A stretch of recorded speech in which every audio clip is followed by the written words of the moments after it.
Dios les bendiga en todas sus necesidades, en su vida. En esta mañana hemos de estudiar un tema interesante, ¿verdad? Y trata de dar una respuesta a un tema sugerido que surgió en una sociedad de jóvenes. Me gustó mucho la forma como desarrollaron esa sociedad de jóvenes y recuerdo perfectamente que cada joven tomó a una persona adulta para que fuera como su consejero y mencionaron algunos de ellos algunas inquietudes, algunos temas que les gustaría escuchar. Y alguien por ahí, ¿verdad?, preguntó y dijo que le gustaría saber cómo entender la voluntad de Dios, porque a veces, ¿verdad?, se confunde la voluntad de Dios con la voluntad nuestra. Leo la lectura bíblica, Romanos 12:2, dice, no os conforméis a este mundo, sino transformaos por medio de la renovación de vuestro entendimiento, para que comprobéis cuál es la buena voluntad de Dios, agradable y perfecta.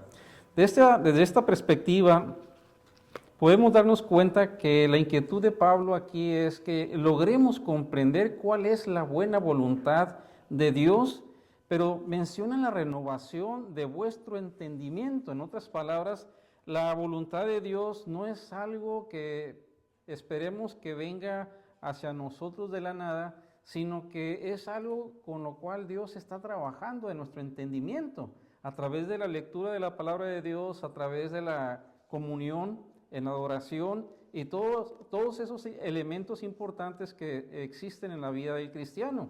Y entonces, ¿verdad?, en conjunto con todo ello lograremos entender cuál es la buena voluntad de Dios. En la Biblia viene una historia que es algo extensa, sin embargo fue algo crucial en la vida del pueblo de Dios, del pueblo de Israel, en su trayecto de Egipto a la tierra prometida. Y fue una marca, fue algo que ahí quedó como una cicatriz enorme que no ha sido borrado, de tal manera que se le sigue recordando. Cuando el pueblo de Dios menciona eso, ellos saben a qué se refiere, vamos a ver un poco de ello. Pero quisiera que fuésemos al libro de Apocalipsis y leamos allí en el capítulo 2, versículo 14, y podamos ver cómo es que esta situación que les mencioné ha trascendido, es decir, ha llegado hasta las últimas etapas de la iglesia en la historia.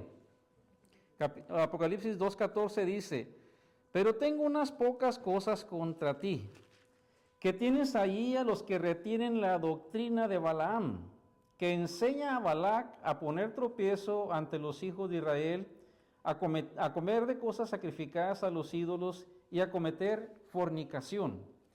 Y de esta porción podemos destacar cómo es que el apóstol Juan, lleno del Espíritu Santo, fue inspirado para escribir estas palabras, y él menciona que en esta iglesia a la cual se le manda ese mensaje, siendo la iglesia de Pérgamo, retienen ellos la doctrina de Balaam. Y dice que Balaam enseña a Balac a poner tropiezo ante los hijos de Israel, a comer cosas sacrificadas a los ídolos y cometer fornicación. Es interesante ver cómo es que este personaje Balaam enseña a Balac. Balaam es un supuesto, ¿verdad? Bueno, fue un sacerdote del Dios Altísimo, servía al Dios, era, además de sacerdote, era profeta de Dios, era un siervo de Dios. Sin embargo, él enseña a alguien que proviene del pueblo gentil cómo hacer tropezar a los que profesan ser hijos de Dios. Hace muchos años, cuando estaba joven, recuerdo que un tío me inscribió en una clase de karate.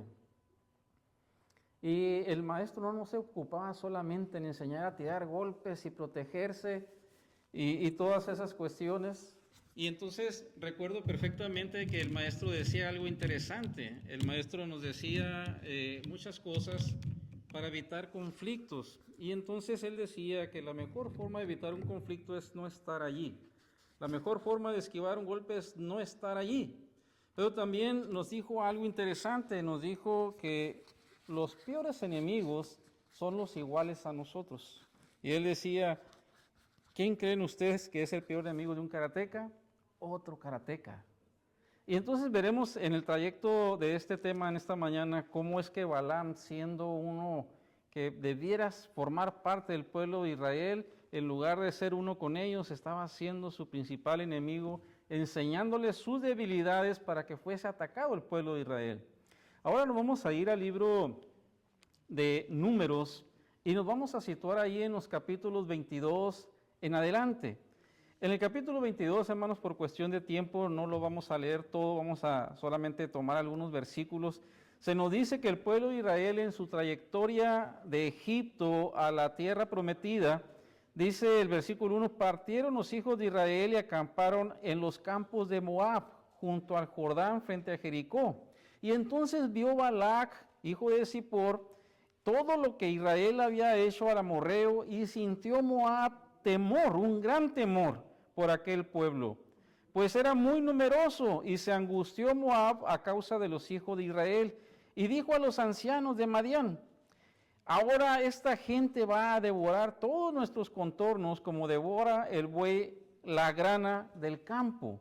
Y entonces, al expresar toda su preocupación porque el pueblo de Israel estaba pasando cerca de sus tierras, él quería detener al pueblo de Israel, pero sabía todo lo que Israel, por las proezas de Dios, había hecho a los amorreos y a los otros reinos. Entonces sabía él que no podía realizar nada en contra de Israel porque era mucho más poderoso que ellos.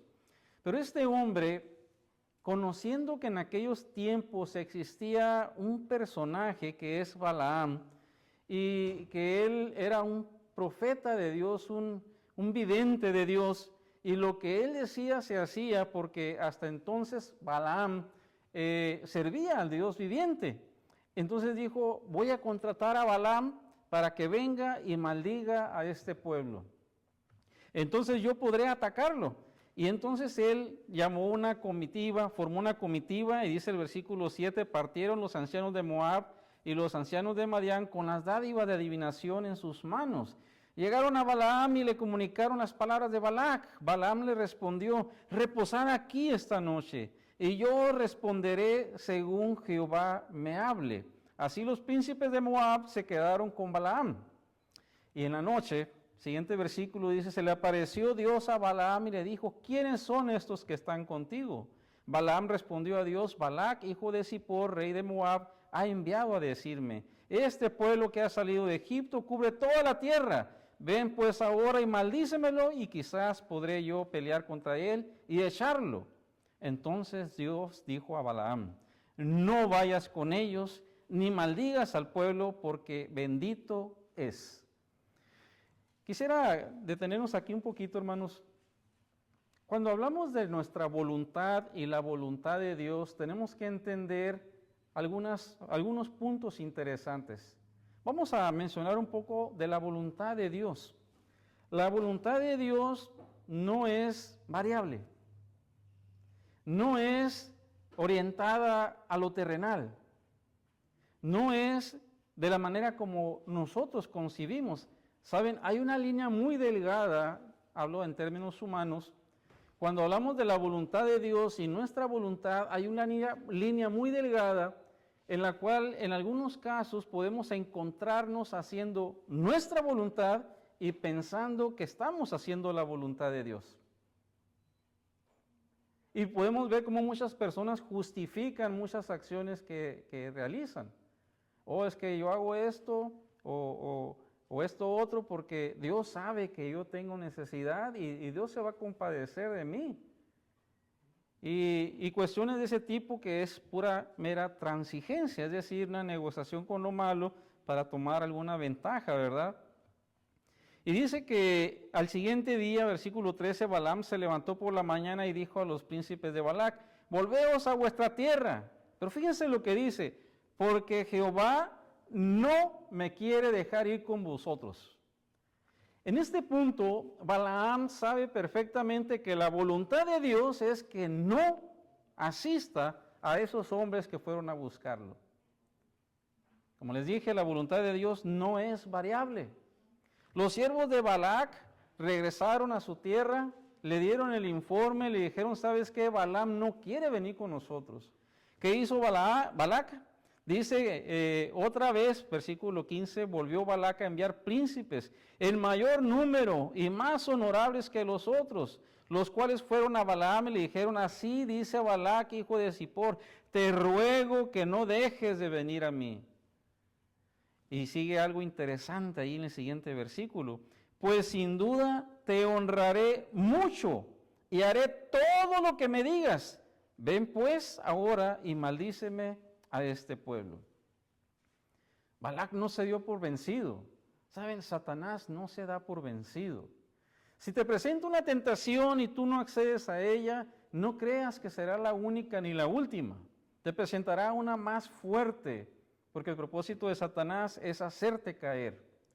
Y entonces cuando Balac le manda a decir estas palabras a Balaam, titubea, versículo 18 dice, Balaam respondió a los siervos de Balac, aunque Balac me diera su casa llena de plata y oro, no puedo traspasar la palabra de Jehová mi Dios para hacer cosa chica ni grande. ¿Saben? Algo interesante de Balaam es que juega a ser cristiano. Está jugando a ser el vidente de Dios. Está jugando con el conocimiento que él tiene y piensa, ¿verdad?, que utilizando todo ello a su manera puede granjear y sacar ganancia. Porque siguiente a estas palabras que pareciera o sonaran muy bien, que debiera ser nuestra respuesta ante las tentaciones de Satanás, él agrega lo siguiente, os ruego, versículo 19, por tanto, ahora que reposéis aquí esta noche, ¿para qué? Para que yo sepa qué me vuelve a decir Jehová. Pregunta, ¿cuál era la voluntad de Dios tocante a este tema? No vayas con ellos. Ahora, sabemos que en nuestro Dios no hay sombra de variación. No es hijo de hombre para que mienta, ni es hombre para que se arrepienta. Dios no cambia, es el mismo hoy y por los siglos de los siglos. Pareciera que Balaam está como los niños, ¿verdad? Que le piden a papá algo, papá le dice que no, y los niños insisten porque tal vez van a doblegar a papá y papá les va a dar lo que ellos están pidiendo. Pero nuestro Padre Dios no es variable. Y Balaam piensa, ¿verdad?, que tal vez a lo mejor Dios cambie de parecer. Tal vez Dios ahora sí me dé permiso. Y aquí es donde entra algo interesante, hermanos, que debemos de analizar. Aquí entra, o pareciera que está la parte más difícil de entender. El siguiente versículo, recuerden, Balaam dijo, os ruego que se queden aquí esta noche para ver qué me dice Jehová. Voy a consultarlo otra vez a ver si hay cambios. ¿La voluntad de Dios había sido? No. El siguiente versículo dice en el 20, y se le apareció Dios a Balaam de noche y le dijo, ¿qué le dijo? Si vinieron para llamarte estos hombres, levántate y vete con ellos, pero harás todo lo que yo te diga. Hermanos, ¿cambió Dios? Ahora su voluntad era que sí fuera. Les pregunto, ¿su voluntad era que sí fuera? ¿O sigue siendo un no? Es allí, hermanos, donde entra tu voluntad y la voluntad de Dios, donde entra mi voluntad y la voluntad de Dios, donde existe esa confusión. Tú puedes justificar todo lo que añoras, todo lo que quieres, todo lo que necesitas, justificándote en tu necesidad, en tu problema, y de esa manera querer, ¿verdad?, pretender afirmar que no hay problema, que estás en lo correcto.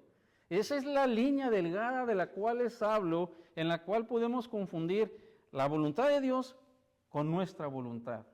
Lo analizamos, estamos viendo. Es interesante cómo Balaam, siendo un vidente de Dios, un profeta de Dios, que más adelante, ojalá lo pueda leer en su casa, los siguientes capítulos, él se jacta y dice de sí mismo que es el que vio a Dios cara a cara, el que oyó los dichos de Jehová. Y sí, en efecto, Dios le mandaba directamente mensajes y él tenía ese privilegio pero ¿de qué le sirvió a Balaam tenerlos si confundía su voluntad con la voluntad de Dios? En los siguientes versículos dice que Balaam se levantó por la mañana, ensilló su asna y se fue con los príncipes de Moab. Y dice el versículo 22, ¿qué dice? Pero la ira de Dios se encendió. ¿Por qué? Porque él iba. Pero hermanos, ¿quién no le había dicho? Si estos hombres vinieron a verte, ve con ellos. ¿Por qué ahora dice, se enciende la ira de Jehová? ¿Por qué? Porque él iba con ellos.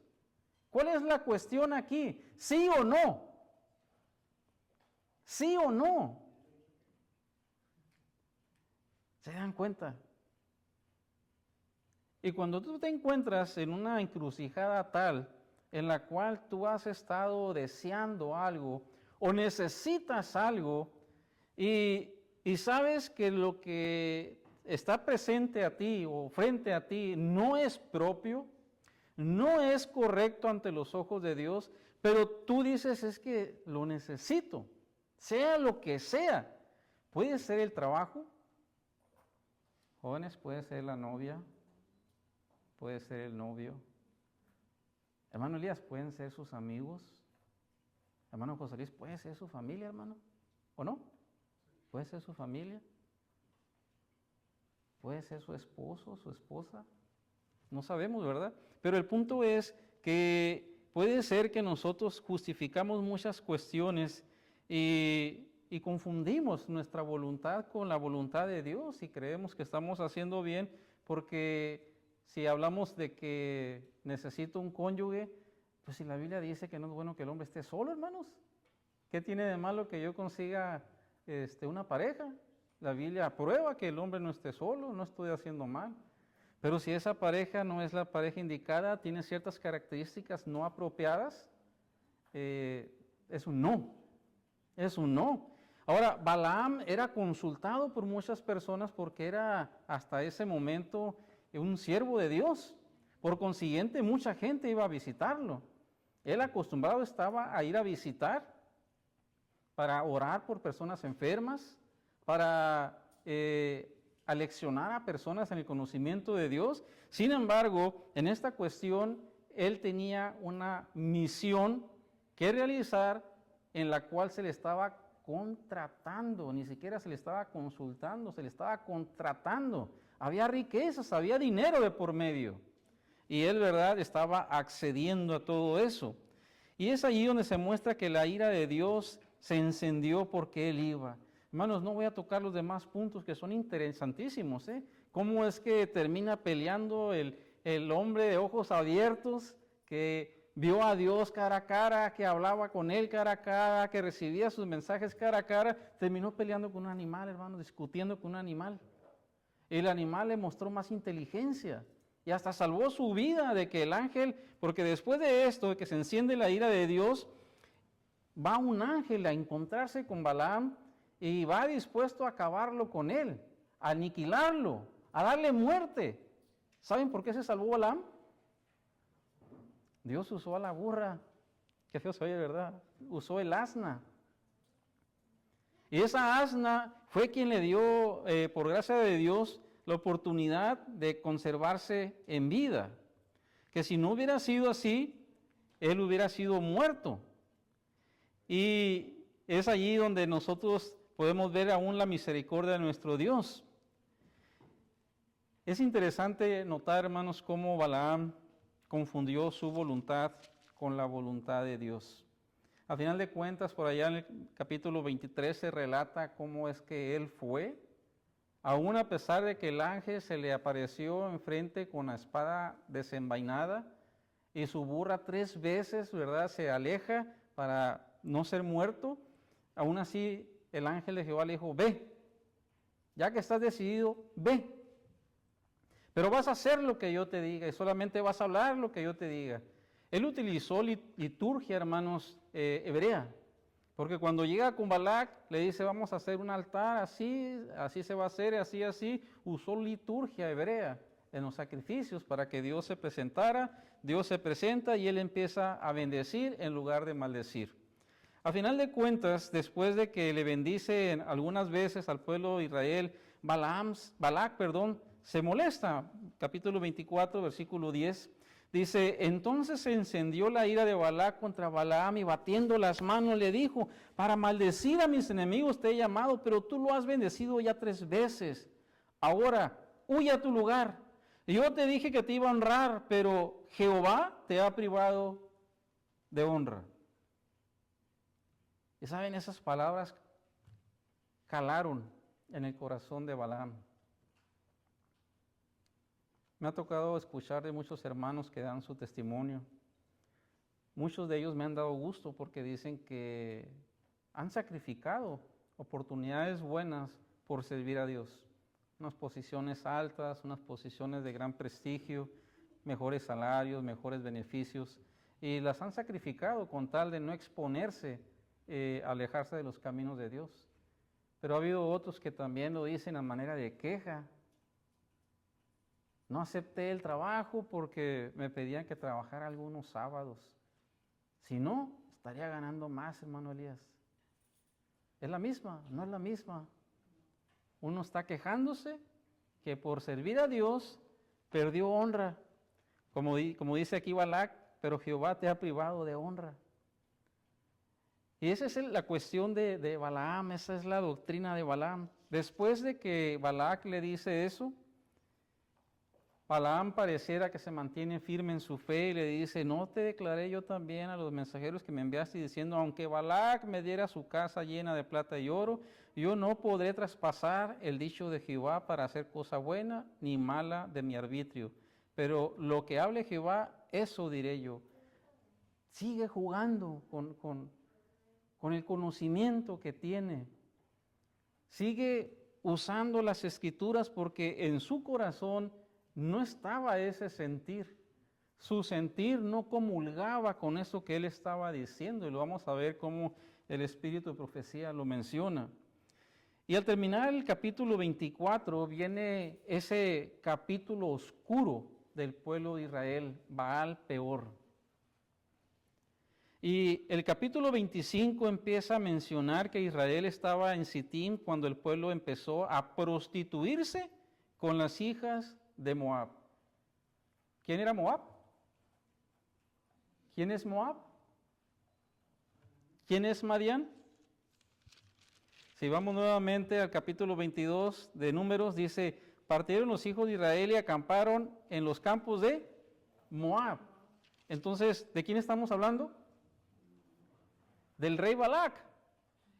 La historia no se había cerrado ese capítulo, estaba en proceso.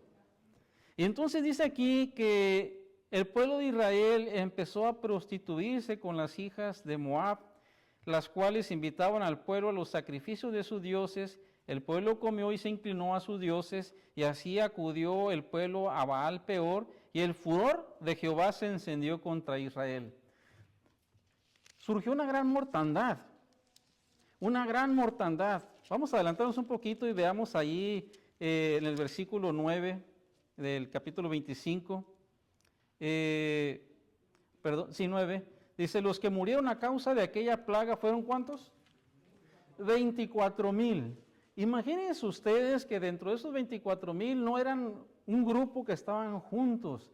Podía ser su hermano, su primo, su esposo, su hijo, su nieto, y empezaban a caer y empezaban los lamentos del pueblo de Israel, viendo cómo 24,000 almas caían en un solo día, que podía ser tu cónyuge, tu primo, tu hermano, tu tío, tu sobrino, puros varones, que se estaban prostituyendo con las hijas de Moab y Madián.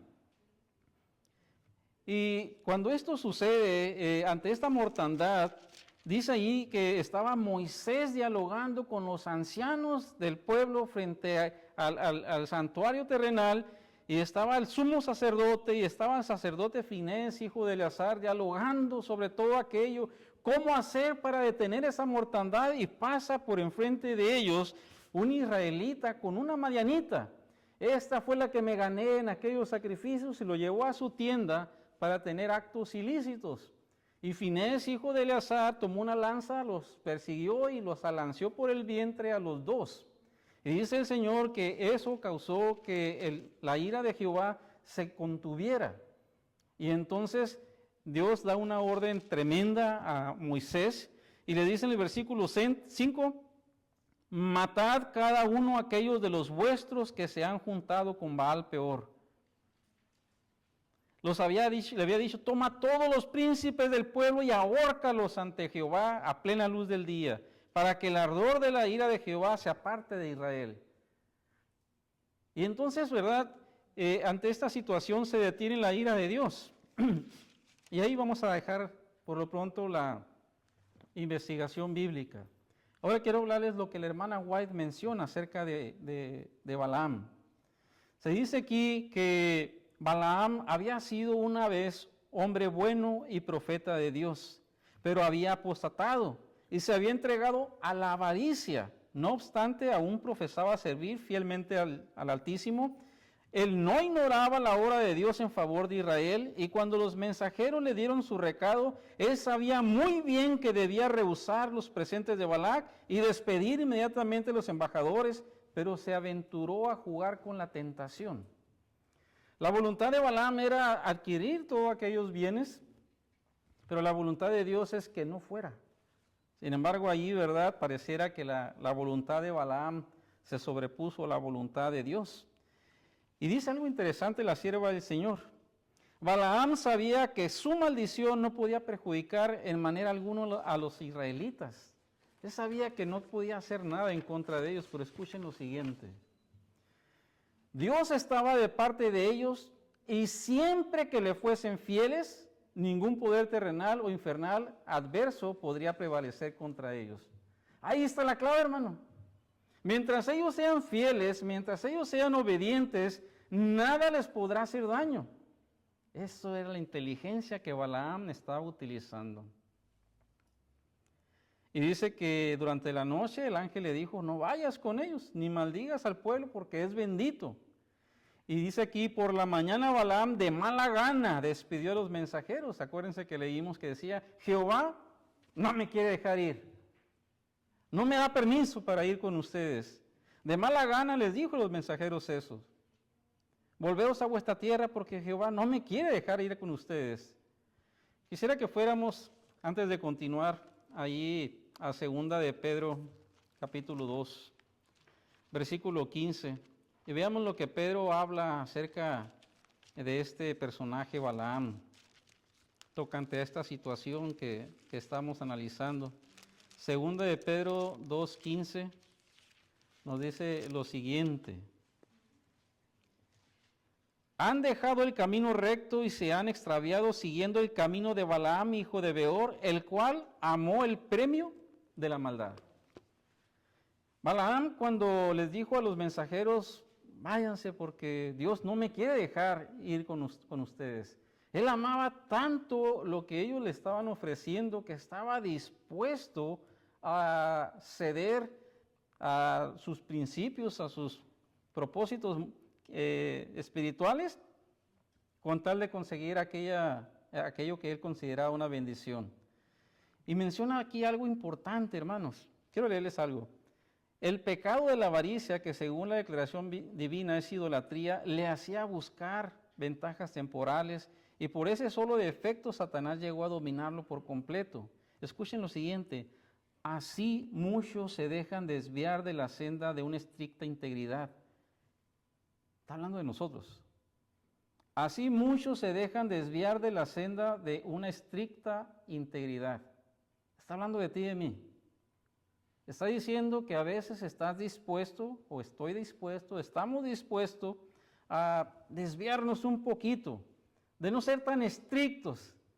Por ahí dicen algunos, de no satanizar las cosas, de no ver las cosas tan sagradas, no hay mucho problema.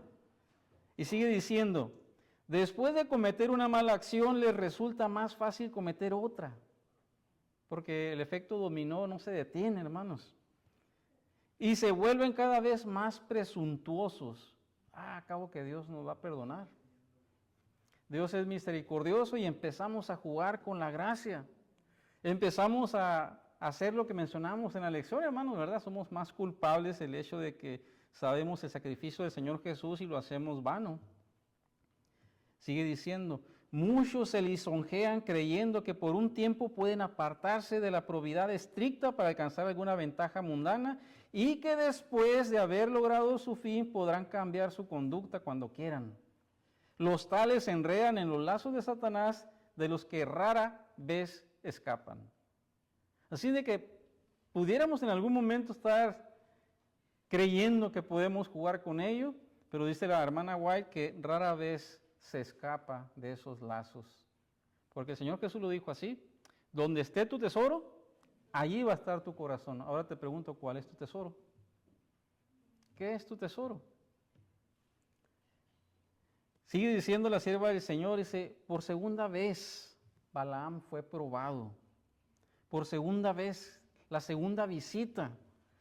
Pero él hizo alarde de tener mucha conciencia y probidad y les aseguró que de ninguna cantidad de oro y plata podía persuadirle a hacer algo contrario a la voluntad de Dios. ¿Pero cuál era su propósito? Esas ganancias. Llevar a cabo su voluntad por encima de la voluntad de Dios.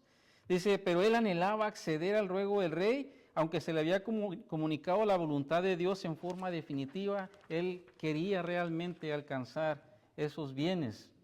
Y dice aquí que durante la noche se le apareció el Señor a Balaam y le dijo, si vienen a llamarte esos hombres, levántate y vete con ellos, empero harás lo que yo te digo. Hasta ese punto le permitiría el Señor a Balaam que hiciera su propia voluntad, ya que se empeñaba en ello. No procuraba hacer la voluntad de Dios, sino que decidía su conducta y luego se esforzaba por obtener la sanción del Señor. Es como cuando quieres hacer la voluntad de Dios, pero sacar tu ventaja, imponiendo tu voluntad por encima de la voluntad de Dios, pero al final quieres también obtener la voluntad de Dios. Hermanos, eso no se puede. El Señor Jesús dice, no podréis servir a dos señores, porque vas a inclinarte más hacia uno de ellos. Vas a amar más a uno y te vas a menospreciar al otro. Y ella dice, son millares hoy los que siguen una conducta parecida. No tendrían dificultad en comprender su deber si éste armonizara con sus inclinaciones.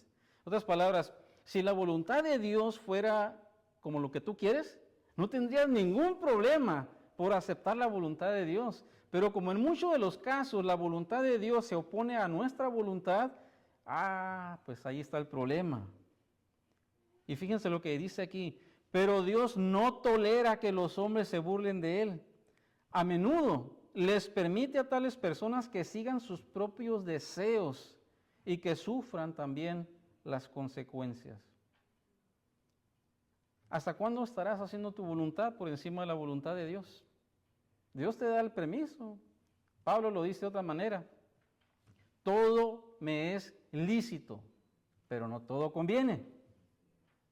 Tú sabrás qué es lo que haces, pero tú estás sembrando y cosecharás lo que has sembrado.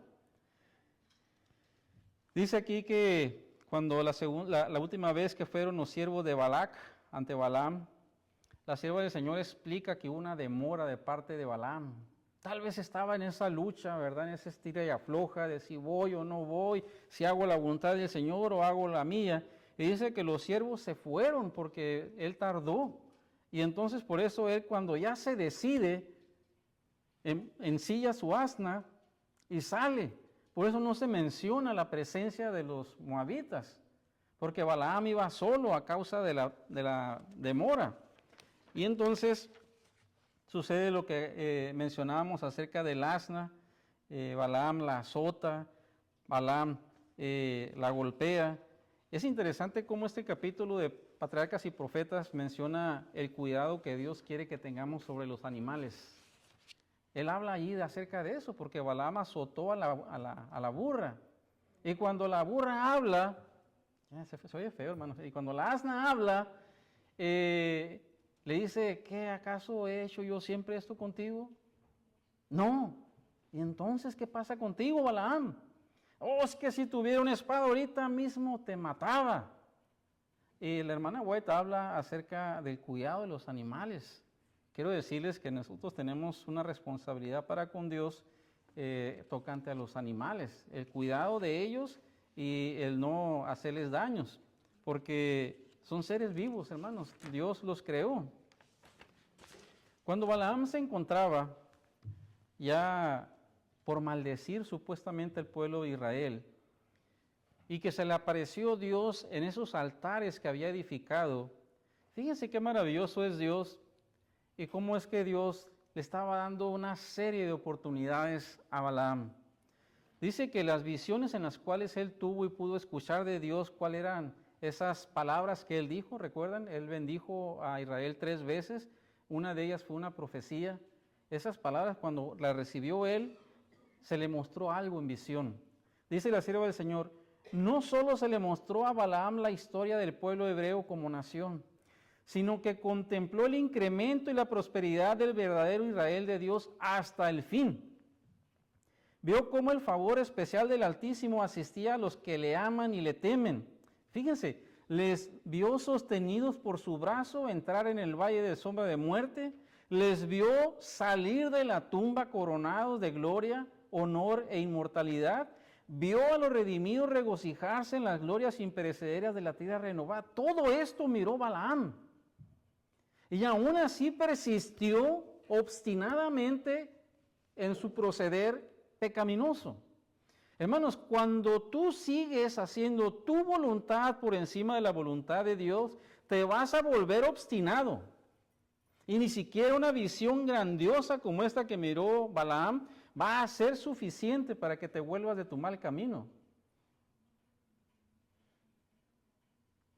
Dice la sierva del Señor, si Balaam hubiera estado dispuesto a aceptar esa luz que Dios le había dado, habría cumplido su palabra. ¿Y saben qué?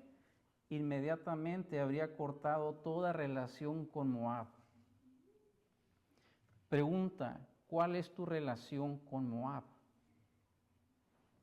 Si comprendes con precisión lo que Dios requiere de ti, si comprendes con precisión cuál es la voluntad de Dios en tu vida, entonces estarías más que dispuesto a cortar con Moab. Pero si tu amor por Moab es muy grande, hermanos, ¿qué más queda por hacer?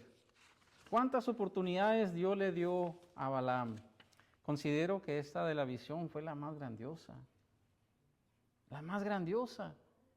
Si nosotros pudiésemos ver una visión tal, podríamos decir, yo quiero estar allí. Yo quiero ser de esos redimidos.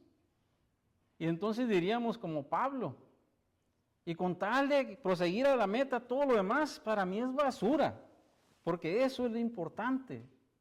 Pero a causa de que los ojos de Balaam estaban en las cosas de este mundo, por esa razón impuso su voluntad por encima de la voluntad de Dios. Les mencioné que nos quedábamos ahí al término del capítulo 24 y vamos a ubicarnos en el 25. Dice la sierva del Señor algo muy interesante, hermanos. Escuchen bien. Frustrado en sus esperanzas de riquezas y de elevación, en desgracia con el rey y sabiendo que había incurrido en el desagrado de Dios, Balaam volvió de la misión que se había impuesto a sí mismo. Y después de que llegara a su casa, dice aquí, le abandonó el poder del Espíritu de Dios que lo había dominado. Y prevaleció en su codicia, que hasta entonces había sido tan solo refrenada. En otras palabras, Balaam tenía mucha inclinación por lo mundano y lo secular, y el Espíritu de Santo lo refrenaba, hermanos. Y dice aquí que estaba dispuesto a recurrir a cualquier ardid para obtener la recompensa prometida por Balac. Escuchen esto. Balaam sabía que la prosperidad de Israel dependía de que éste obedeciera a Dios y que no había manera alguna de ocasionar su ruina, sino induciéndole a pecar. Decidió entonces conseguir el favor de Balac y aconsejándoles a los moabitas el procedimiento que se había de seguir para traer una maldición sobre Israel. En otras palabras, se puso a planificar cómo hacer pecar al pueblo de Israel. Tramó un plan y lo hizo en casa. Y fíjense lo que dice, regresó inmediatamente a la tierra de Moab y expuso sus planes al rey. Le dijo en qué radicaba la debilidad del pueblo de Israel. Es como cuando Sansón le dice a Dalila cuál era su debilidad. ¿Y qué hace el enemigo cuando sabe cuál es la debilidad? Pues le cortaron las trenzas a Sansón y quedó débil. En el caso del pueblo de Israel, Balaam le dice, mira, esta es la debilidad del pueblo de Israel. Y dice aquí, el proyecto propuesto por Balaam consistía en separarlos de Dios, induciéndolos a la idolatría, y si fuese posible hacerlos participar en el culto licencioso de Baal y Astarté. Ello los enemistaría con el omnipotente protector, y pronto serían presa de las naciones feroces y belicosas que vivían en derredor suyo. Este fue el plan que Balaam le presentó a Balac, y dice la sierva del Señor, de buena gana aceptó el rey este proyecto. ¿Y saben qué pasó? Y Balaam mismo se quedó allí para ayudar a realizarlo. De ser un siervo del Señor se convirtió en el peor enemigo del pueblo de Israel. Balac estuvo dispuesto a vender al pueblo de Dios por unas piezas de metal, oro y plata, joyas. La pregunta es, ¿estás siendo tentado en vender tu relación